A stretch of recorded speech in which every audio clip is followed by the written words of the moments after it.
Hello, guys. For the first time, Davido's father, billionaire Deji Adeleke, has spoken publicly about the DNA test allegation.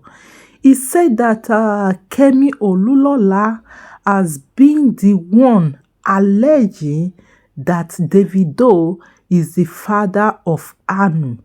Let's listen to him. This is a long video. Listen patiently. My name is Deji Adeleke. You are all welcome to our home. I'm the father of I have 5 children, 3 boys and 2 girls. David Adeleke, that you all know as Davido, is the baby of my family, is the last born. And I'm calling this press conference. This is my ever first time of addressing the press. And for just one single reason. I'm not on the social media, but I'm sure those of you in the social media will have been inundated with all kinds of talks about almost every year this thing, keeps coming up regarding one little girl called Anu Lupo that lives in Ibadan. That Kemi has continually alleged that Kemi Olu lawyer has continually alleged that David is the father of the little girl. To start with, let me put it on record that I have 14 grandchildren. And I'll tell you the story about Anulupo and what has happened since I received a letter in 2014 from a lawyer in Ibadan alleging that my son David got somebody pregnant and abandoned the person with the child. And I'll tell you what the actions that I took immediately and what. But the reason why I call this press conference is for us to address. I'm not even sure if it's legal for someone to impersonate a minor. This Kemi Olu lawyer has been after my son David for many years. Everything she says about David is always negative, trying to put him in bad light, with the public. This that I'm about to read to you is what I received from the sister to Anu's mom that lives in Abuja. I'm not going to mention her name, but she's in communication with me. When this happened, she was the first, because I'm not in the social media. She saw the thing that was supposedly written by her niece, and then she sent this to me. Say, "Good afternoon, sir. So I hope your day is going well. I just saw this on a blog post. I just wanted to clarify that the account is not run by me, Ayo, or my mom. The account is run by Kemi Olunloyo, whom we have cut ties with years ago. I really do not know why she keeps posting these things, knowing fully well that we are no longer in communication. We have reached out to her several times to stop posting anything about Anu. I'm sorry if this embarrasses your family in any way." And immediately I saw this, I called David. I said, "David, have you seen anything in the social media?" He said a lot of things, that this woman has started again. And I've always told David to ignore this woman, because someone that her own son, her own biological son, has come out to the general public to say that it disowns her, she's no more her mom, she's crazy, she's that. So if her own son can say that about her, why should we bother about what she says about David? That was why I've always told him, please just ignore her. and move on with your life. So when I received this, and I've on YouTube, I've seen all kinds of things people have been saying, and I just said, look, maybe this might be a good time for me as head of my family to say our own side of this story. Like I said, I have 14 grandchildren. So what will one more do? Is it that I will not be able to afford to do things for her, or bring her into my family? But there's science, DNA. If you say you are my granddaughter, and the science has proven that you are my granddaughter, I will gladly accept her. So let me tell you the story of how I got to know about Anu. I received him. This is the document. I received this in the mail.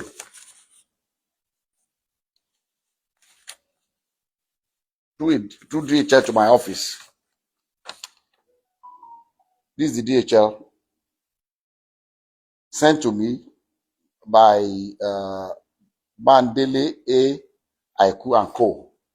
from Ibadan in 2014 by DHL. And in the package, there are pictures of a little girl and pictures of David. I mean, they put David picture, with the little girl. This was maybe they took, I don't know where they cropped David's picture and put it. And this, the mother of the girl. So I received this in the mail 2014. And in that mail also, curiously, there was the birth certificate of the child. And what caught my attention was that in the record of the birth certificate, they said full name of father, Adeleke David. Full name of mother, Adeleke Ayotomide. How can she be Adeleke? So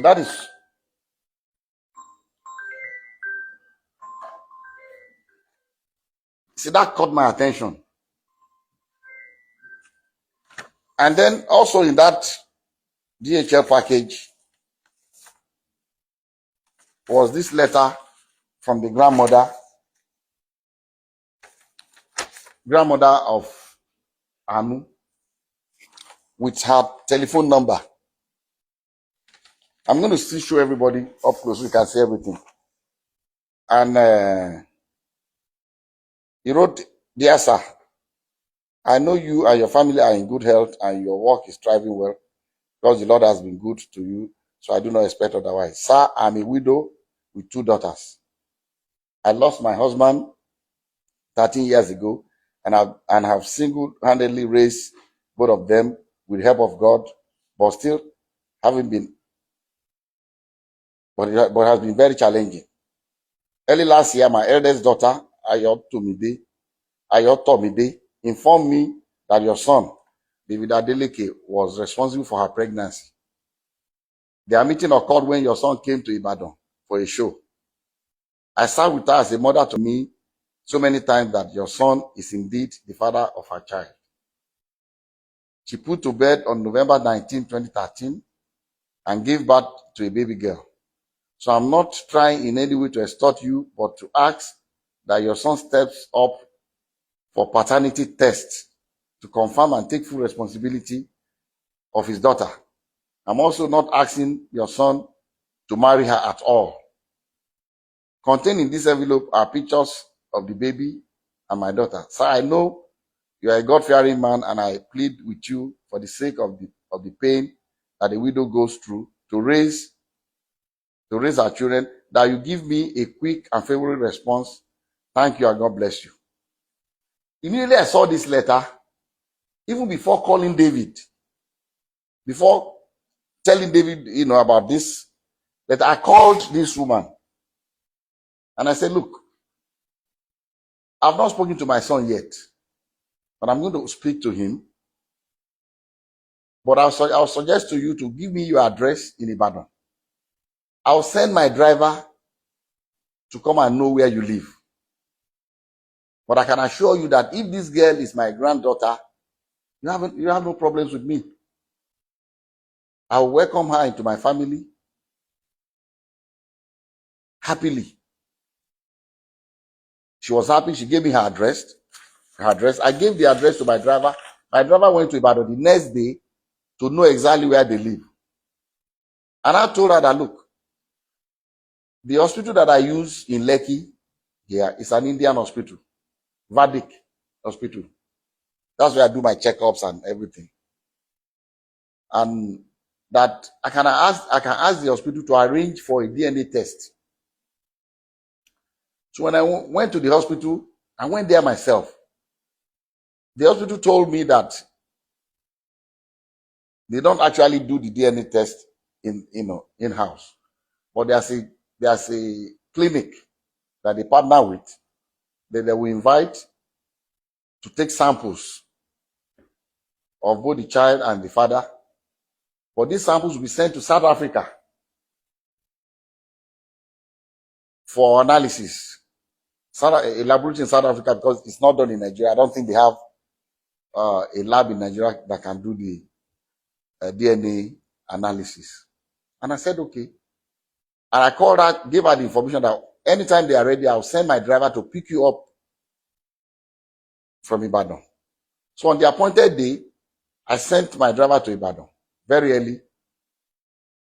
And my driver brought the mother of the child, the grandmother, and the baby. The three of them came.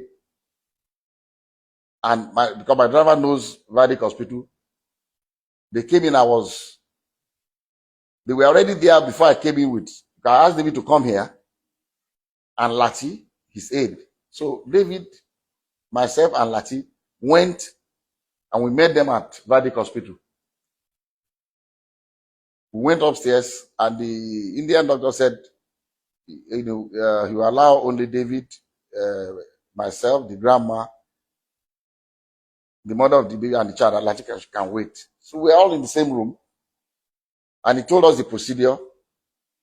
It was not, I've read in the social media that they were drawing blood. It was not done by blood.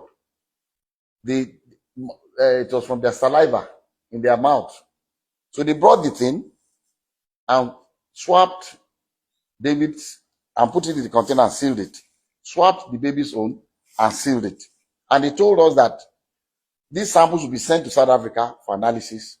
And then when it's ready, myself and the mom and the grandmother grandmother of the baby, signed that both of us would be the ones to receive the result. So when the result was ready, I called her. They said, Madam, they said the result is out. I'll send my driver to pick you up so that both of us, because they will not give it to one person. We've already signed that both of us will see the result. So we went and they opened the result before both of us. And, I'll read to you what, and I'm still going to show it to you. I'll show you all the other ones that we did also, but I can only show it to you, but I will not allow you to copy it because of one reason. Number one, it's very dangerous for someone's DNA profile to be in the public. Dangerous for David for one reason. Somebody can use it to frame him. If somebody commits a crime tomorrow and they say, they've taken sample of saliva or blood or whatever, or a sperm or what, in case of rape, and the police comes out to say this is the DNA profile of the person will go to jail. So I cannot share. I'll let you see it, but I will not allow you to copy his DNA. The portion that shows the result without the DNA profile, I'll show you can copy that. And at the same time also, I cannot legally share with you the DNA profile of that innocent little girl, Anu, because she's a minor and I don't have the permission of her parents to share her DNA. So we have to be very careful. But anyway, but I'll show you the result for you to just see. And so they opened the. This was the.